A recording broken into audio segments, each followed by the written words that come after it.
Salut à tous, moi c'est Zune Ariane, votre spécialiste en génie civil. Aujourd'hui, nous allons parler de la typologie des terrains.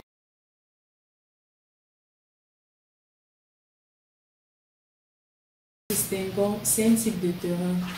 Les terrains viabilisés, les terrains à bâtir, les terrains en lotissement, les terrains en diffus et les terrains libres de construction.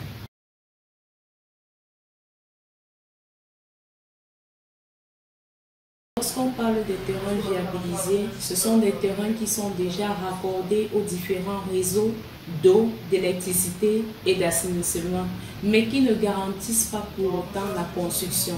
Donc vous pouvez avoir un terrain viabilisé en face de vous, mais ça ne garantit pas que vous pouvez venir implanter des bâtiments sur ce terrain.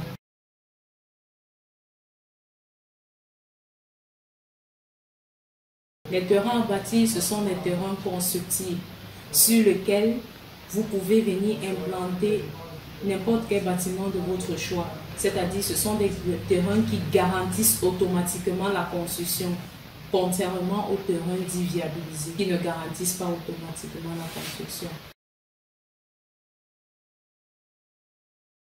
Nous avons les terrains à lotissement qui sont des terrains bornés, aménagés et viabilisés.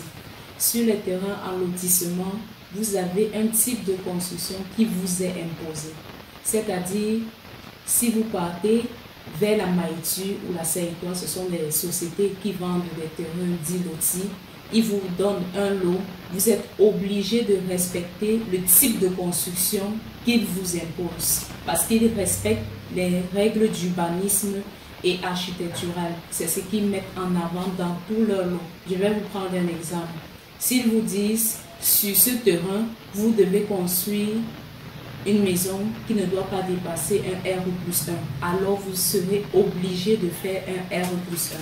Ils ont aussi des lots sur lesquels ils vont vous dire, ce n'est qu'un plein pied que vous pouvez construire ici. Et lorsque je parle de plein pied, je parle d'une maison basique sans étage. Alors vous êtes obligé de respecter ces règles-là. C'est ça donc qu'on appelle les terrains en lotissement. Les terrains en diffus, ce sont des terrains qui présentent une liberté de construction, mais qui a aussi des frais supplémentaires. Ça, c'est donc l'inconvénient des frais en diffus, parce que de nos jours, on se dit non, les terrains lotis, ce sont des terrains qui sont chers, on ne peut pas se faire le plaisir d'acheter un terrain loti, c'est mieux d'aller acheter un terrain en diffus. Sur le terrain en diffus, vous avez encore des travaux supplémentaires à faire. Je vais vous prendre l'exemple.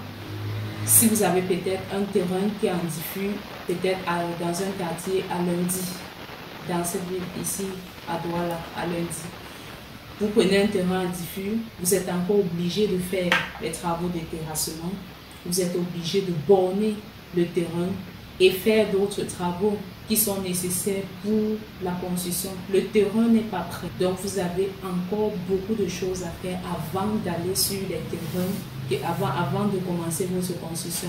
Alors que les terrains en loti ont déjà ces travaux-là qui sont faits à l'avance. Donc vous n'avez plus à dépenser. Le seul avantage que vous avez ici, c'est que vous pouvez construire ce que vous voulez sur ces terrains.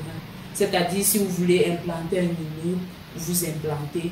Si vous voulez implanter un plein pied, vous implantez. Ça dépendra de vous. Je vais aussi mettre l'accent sur les règles d'urbanisme.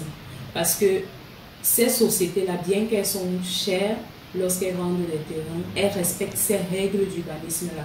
Alors que lorsque vous partez sur vos terrains en diffus, vous voulez construire n'importe comment de façon anarchique, vous ne tenez même pas compte du quartier dans lequel vous vous trouvez, ni de la zone dans laquelle vous vous trouvez, et vous venez pour implanter votre terrain. Ce sont des terrains sur lesquels vous êtes libre de faire n'importe quoi. C'est-à-dire, si vous voulez utiliser ces terrains pour des travaux champêtres, vous pouvez l'utiliser. Si c'est pour implanter un bâtiment à usage commercial, vous êtes libre de le faire. N'importe quel type de bâtiment que vous voulez implanter, n'importe quoi que vous voulez faire, vous êtes libre de le faire. Voilà pourquoi on les appelle libres de construction.